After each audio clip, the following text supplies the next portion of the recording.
Sub here. Wanted to make a video today talking quickly about the Palworld issue, but first I want to apologize for my background. My usual background is not here. I've actually had to take apart my entire workstation because I'm getting my car lift. It's over there. Getting that removed starting this afternoon. So finally get to build my office the way I want it.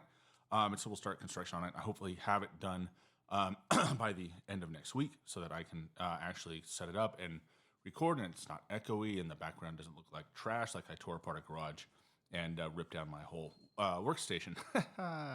Yay. But that's not the point of the video. What I wanted to do today is actually discuss the Palworld lawsuit from Nintendo because this came up rather quickly and a lot of people seemed very confused about what could possibly be going on. But I wanted to look at, talk briefly about what they're suing over, as far as we know, and kind of why that would be. A lot of people, myself included, assumed that they would be sued for copyright or trademark infringements, right?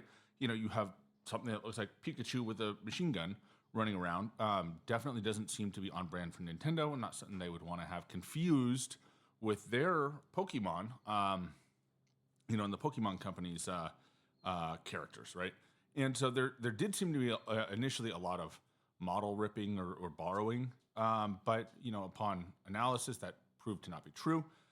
So the reality is, I don't think Nintendo had good grounds to sue for copyright because creating little creatures that just kind of looked like something that they had that functioned very differently and gameplay elements that function very differently really doesn't build the best case for a strong suit, right? Like they could sue, it could be a nuisance, and maybe they can bully them out, but the reality is the case would probably not be successful because enough changes had, appear to have been made, both in the character designs and how the game functions, for it to kind of survive and escape that kind of lawsuit. But yesterday, Nintendo and the Pokemon Company filed suit together on software patent infringement. And that's a very different animal than copyright, right? So to explain a little bit, right? Copyright is essentially, you are stealing my work, right? The thing that I've created, in this case, an artwork, a character model, something like that. And you haven't changed it significantly enough that that you're able to, that I'm able to claim that it's still my work that you're using, right? And so we see this a lot of times in video, here in streaming and in the content creation world. Somebody will rip an entire segment of a video, and then they'll just insert it into their own video. We see this with music specifically. If you play someone's music over your video, and you just let it run, and that video, and you don't have the copyright permissions to do that, it gets yanked down. You get in trouble. We're, especially people in the content creation space, we're very familiar with this. So that's not what's going on, right? And so they sued on these patents. So patents are basically a design for doing something. Like how do I do something?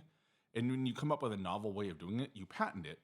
And so in software, a lot of times it's like, how do I solve a software problem, or I've come up with a new way of doing something on the computer.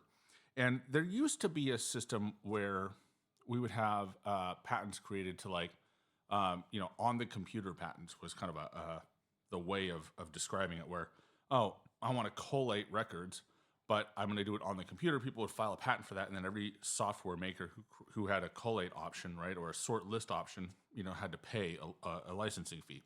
And those in the U.S. have largely been stricken down. And so usually a software patent is something new that you've come up with, some new idea, some new way of doing something with software code that is going to be unique, right? And so those patents, and there are so many patents out there. Those patents are going to be the focus of it. And you would think, how could a company run afoul of it? Now, Palworld, oh my gosh, say that word twice. Palworld has come out and said, we don't believe we've done that. We haven't stolen their code. And so this will be a curious battle. Now, Granted, this does take place in Japan, so the Japanese laws are going to vary and be different from the U.S.-based laws. But in my capacity in the tech world, I actually was with a company that was involved in a very large, multi-million-dollar patent infringement lawsuit.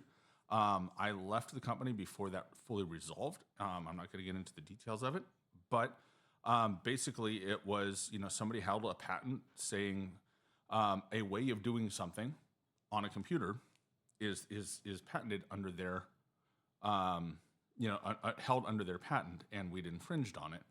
And so there was a lot of technical aspects into proving that the company wasn't infringing on the patent. I believe they settled at the end of the day, but I don't remember. But it basically came down to sections of code, who wrote the code, where do they base the code off, and is that code mirroring code written, described in the patent? And so it was a pretty clear.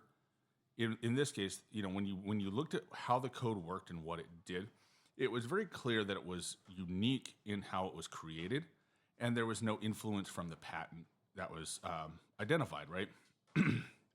And so that was the battle. It was a very technical battle. So how could this happen, right? Especially in the case of a video game, right? So if they wrote their own code, then how could you have infringed on it?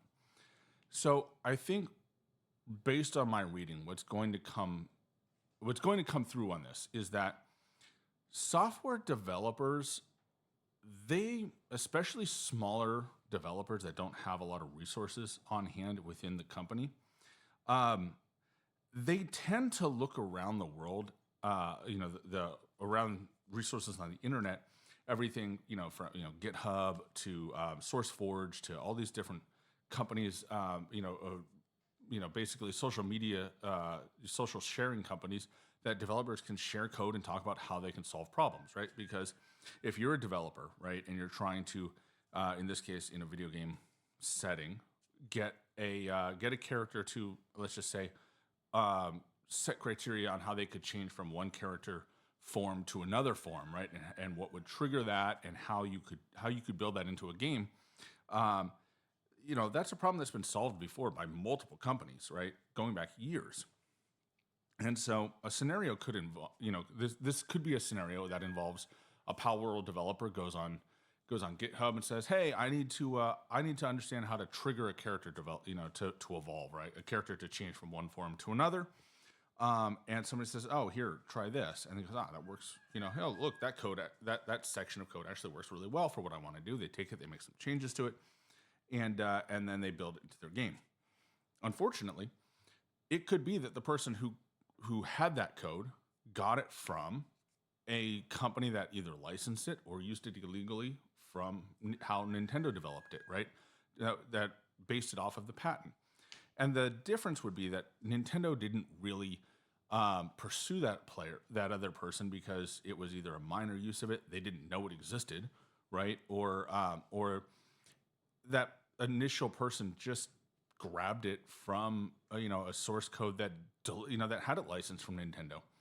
And so the initial code could very well have legitimately existed, or was being used also illegally, but it was such a small operation that nobody knew about it, nobody cared, right? Nobody at Nintendo would care if there's some small one person in a garage just doing a passion project for themselves that will be seen by that person and his grandmother.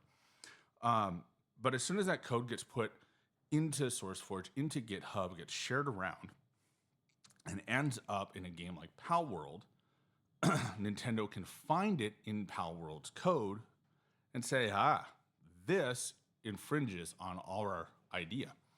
So even though Palworld's developer, as far as they know, came up with this method and designed it and built it themselves, they may have gotten help, right, through this circular path of, I get help from you, you got it from this person, you got it from there, and that person got it from how Nintendo did it.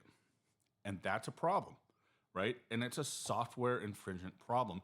Even if the company didn't go to Pokemon and say, "I'm going to just grab code from how Pokemon works," this roundabout way, you end up, basically using patented software.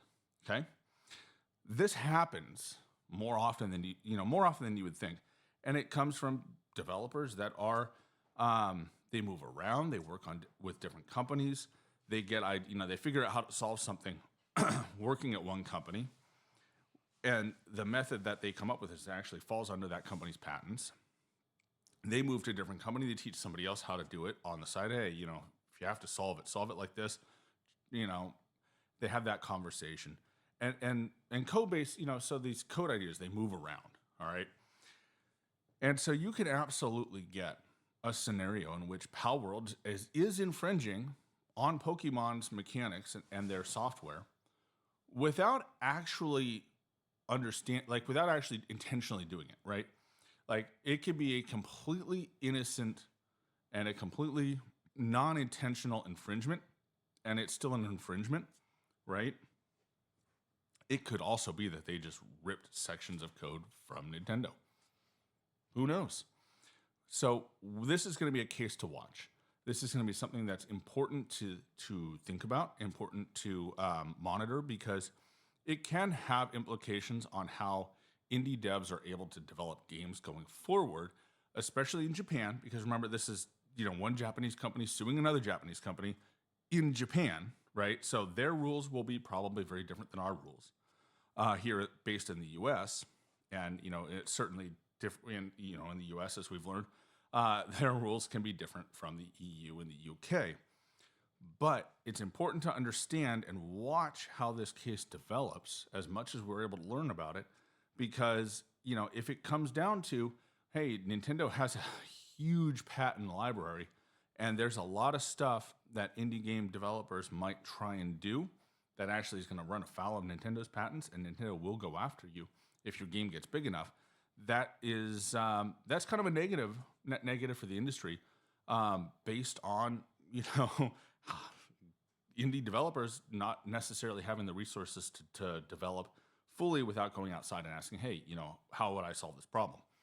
So I just wanted to put that idea out there and put that theory out there that, this could, this might be a completely innocent infringement that still ends up being an infringement. And we need to, monitor it and keep tabs on how things are going. And then, keep your fingers crossed that this all goes smoothly. And the beam there's one right here, doesn't fall on my setup that I've moved over to the side of the garage. So keep your fingers crossed for that as well. All right, that's all I got for you today, and I'll catch you on the next one.